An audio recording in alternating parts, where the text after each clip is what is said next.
Hi,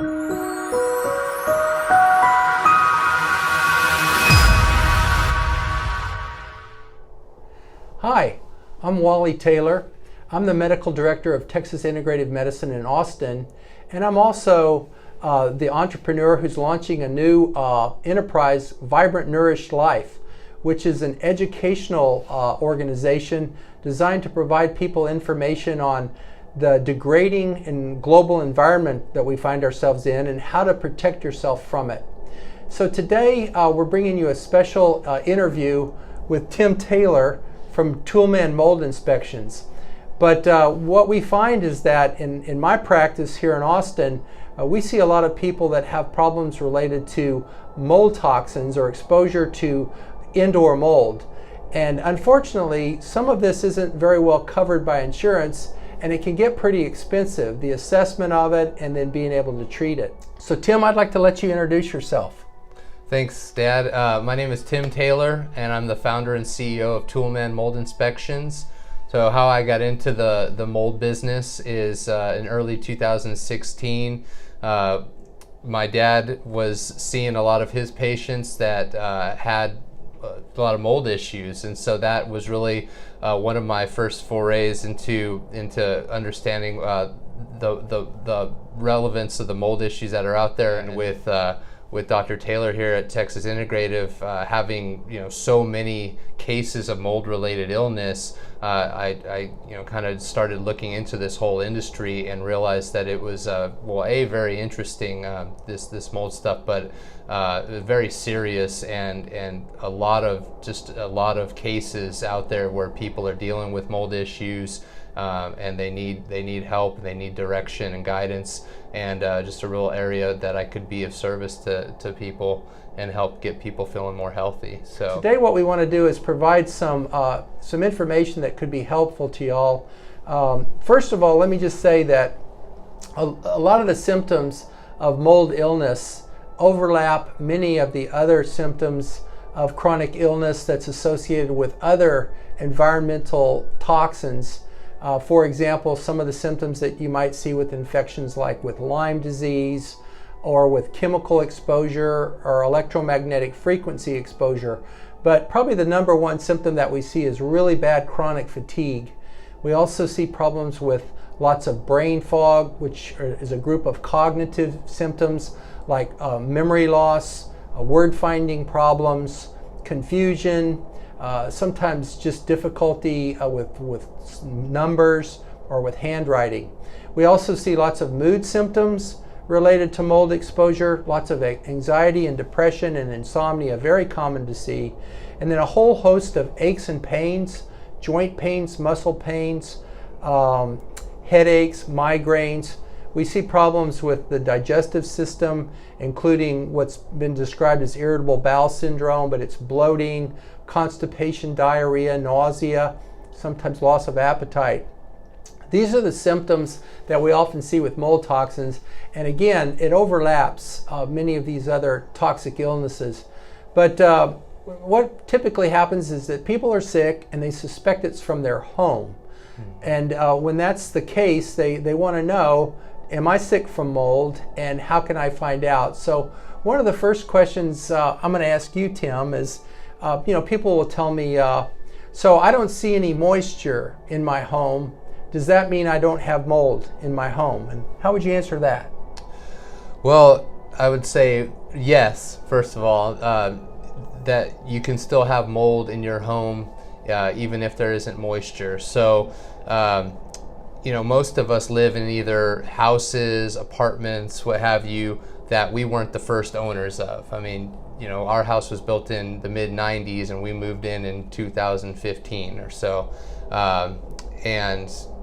Really, we have no idea what happened in that house, prior to that. Even new construction, even if you are the first person in that home, there still can be things that have happened in there that you don't know about even during the construction. So, if you even the plywood and some of the lumber and so forth could have sat out and gotten wet and gotten moldy. Right. So we know that even building materials, brand new building materials, can often be mold contaminated. Sure, exactly, and you know, and if you've been living in an older home, you know, there's bound to have been leaks in walls, under sinks, roof leaks, all those types of things, and of course those dry out, and they may not have even caused that much water damage to the naked eye, but in a wall, under a sink cabinet, things like that, even behind wallpaper, you know, carpeting,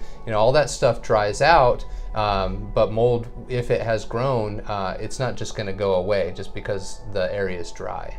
Yeah, I think it's important to say that we think that a lot of the problems with the mold toxins entering the body comes from the fact that the spores of the mold, which are covered with these very, very potent mycotoxins, get airborne really easily. Like, for example, walking on a carpet that might have had a contaminated pad, and literally trillions of spores fly into the air with each step. And so when these are inhaled, then these very potent mycotoxins, which are actually so toxic that they're being used as weapons of mass destruction, they can kill in parts per million. Things like ochratoxin and aflatoxins, trichothecene toxins, gliotoxins, these are what we're talking about. And it doesn't take much to cause a very toxic effect in a sensitive patient. What about the question, let's see what my notes would say. What about if I have a crawl space in my home? Is that anything to be concerned about? Absolutely. I've tested and inspected many crawl spaces since I've started doing this, and a lot of times I'll actually do an air sample from, you know, in the crawl space. I'll crawl in there and set up my sample and take a test, and all of that, you know, almost always comes back really high. So we know that there's mold in crawl spaces, and of course what I look for is there good drainage, or, you know, is there a lot of water flowing into the crawl space, getting it wet, muddy, you know, looking on the sides of the crawl space to see if there's water damage on the studs or the piers and whatnot. So if there's been any water and or humidity getting down there, there's going to be mold growth. Now, unless the space between the indoor breathable air and the crawl space is 100% sealed, you're going to get some of that crawl space air communicating with the indoor air. So those mold spores can come up from that crawl space into the room where the people live. Like you said, the mold spores themselves are the mycotoxins. I think it's important to note how small mold spores are. We're talking 10 microns, which is, if you think about a human hair, the width of a human hair is 100 microns. So we're talking a tenth of the width of a human hair. You know, just as small any as little crack. Right. It's like smoke. It's a you know, size of a particle of smoke, really. So you know, anywhere that if you had smoke or like a fog machine under your house and it was coming up through, think of that as all the little gaps and places where mold spores and mycotoxins could get up through into your breathable air. And most of the homes that I see, you know, there are things offered like vapor barriers and plastic. Like and of course, plastic? Yes, plastic. A lot of times they'll cover the ground, the dirt with the plastic. Because that's where a lot of the mold's coming from. Yeah, from the dirt, you know, and which has gotten wet. So there'll be plastic coverings and then spray and insulation that will seal things up very, very well. But a lot of homes don't have that. And even some homes I've inspected, it's just there's not even really much of a subfloor. It's just floorboards, you know, in the really older homes. So you can imagine that they're just breathing a ton of that crawl space area. Sure. So absolutely, crawl spaces are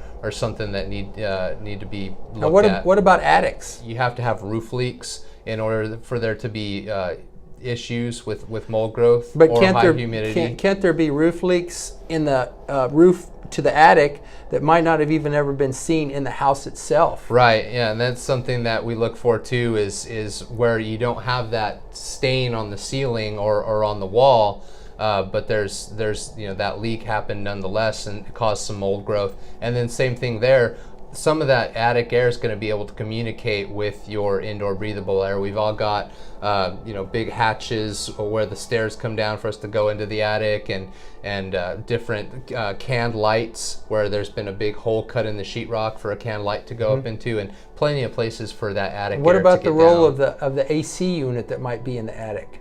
Sure, that's a whole category unto itself, is the AC issues, and any little leak in a duct, or where the duct attaches to the duct box, or where the duct box actually attaches to the sheetrock and where the cold air comes out. If there's any little leaks in any of those places, there's going to be attic air that's able to communicate with the indoor breathable air, getting into the system and then pumped out through the duct. Because I had heard that even in the most expensive, best systems, there's still about a 5 to 10% air exchange between the attic air and what comes into the house. Right. It's virtually impossible to get it 100% sealed up, although there are some companies out there that offer services to seal ducts, which is something that's definitely valuable to do, but it is just really difficult to get all the little gaps and leaks in a system like that. The other thing to note about the AC is when you've got those leaks, not only do you have that attic air communicating with the indoor air, but that's also causing condensation in the duct box. So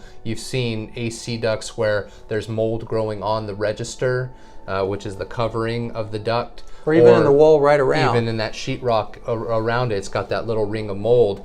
That's typically due to gaps, cracks, something that's not sealed up 100% airtight. Hot attic air is communicating with that cold air coming through the duct, causing condensation. And that was going on in the house you or in the apartment that you were in. When, right, and that's what my we granddaughter had. got sick. That's what we had in our apartment. Is we just opened up that duct, and just all the way back in there, you could just see black spots. You could take a Scott towel and just wipe away black mold from that. And so somewhere along the line, there's an air leak causing that mixture of hot air and cold air with moisture. And of course, what we should note is that all mold really needs to grow is moisture. That's the number one name of the game, is that where you've got moisture, you're going to have mold growth. And it takes about 48 hours of something being wet to cause mold growth, or for the mold to start. So another question. Now, does the mold that causes medical illness, is it always black mold? A lot of people think, well, you only have to worry about black mold. I get that question a lot, is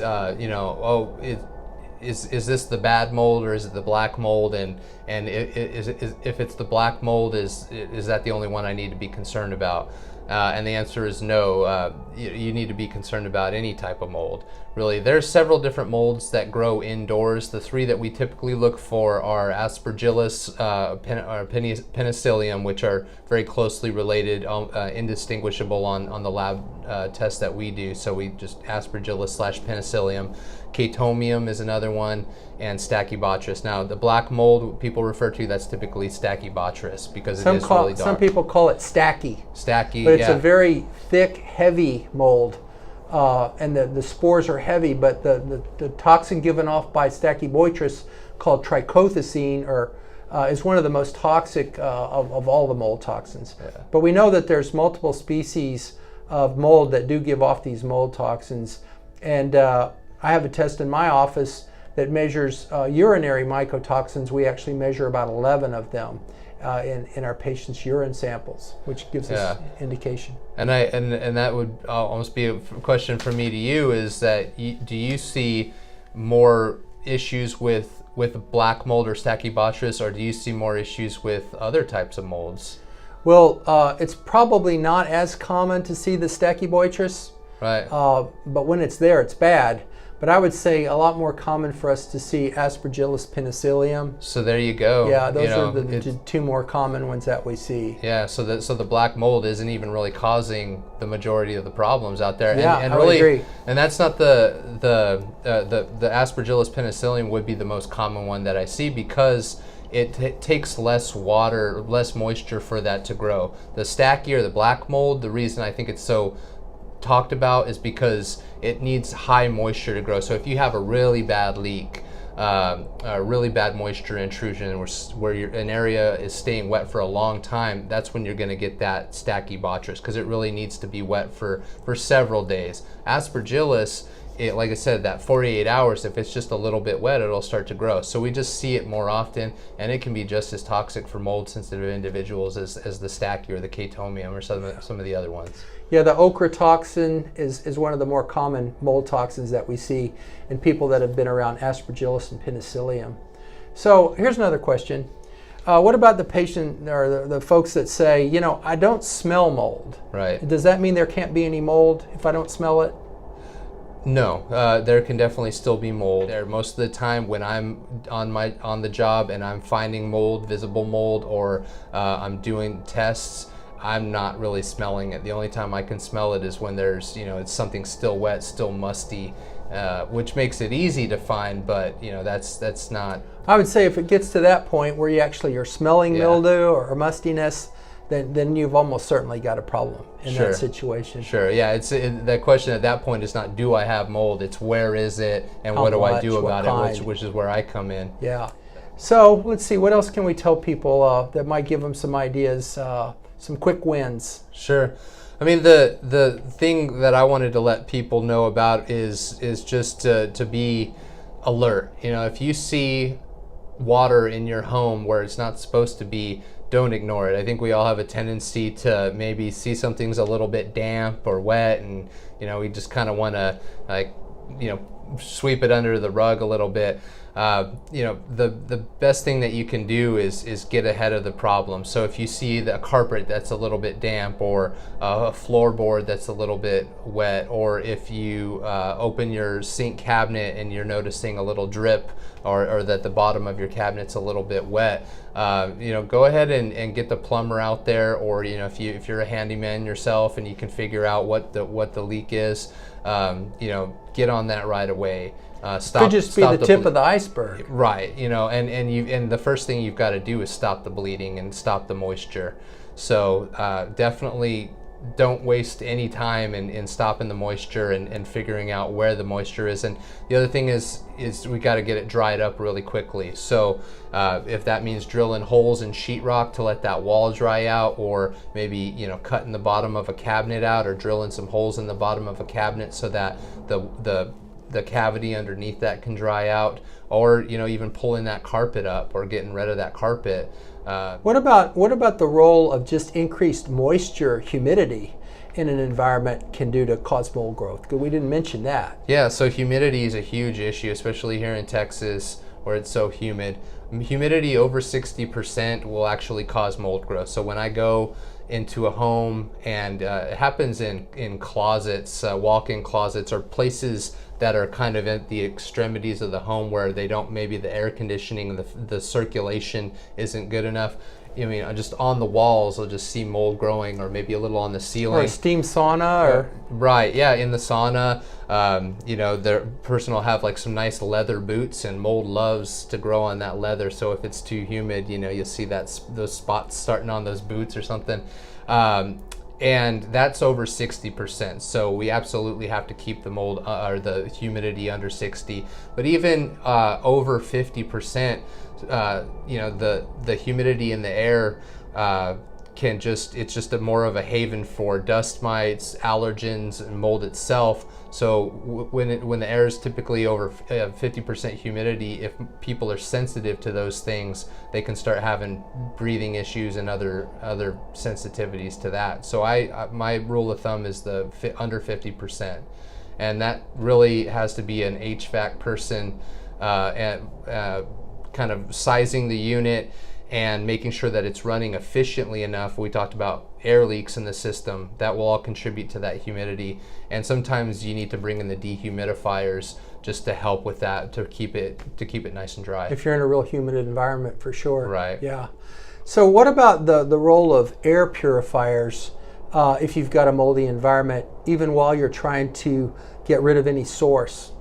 Sure, air purifiers are great before, during, and after a remediation.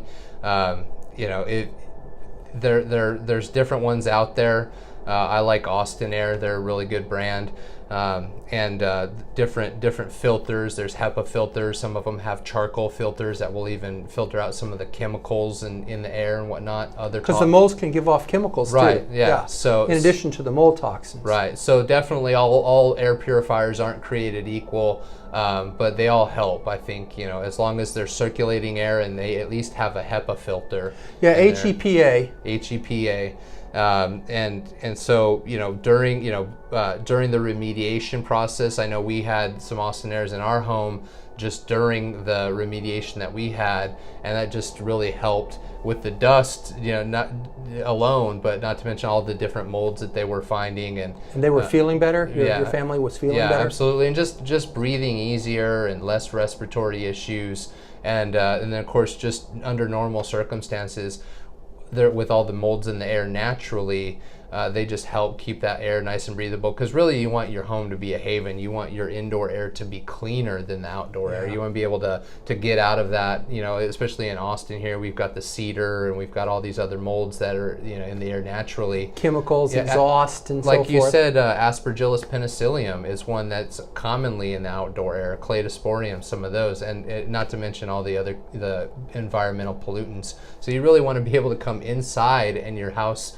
be cleaner and more breathable Unfortunately, air. often it's not the case. Right. There's been a lot of studies to show that indoor air many times is not as clean as outdoor air, unfortunately. But one of the questions that I wanted to throw out, or one of the answers to a question I get a lot of is, well, how can it be mold if I'm sick, but everybody else in my family isn't sick?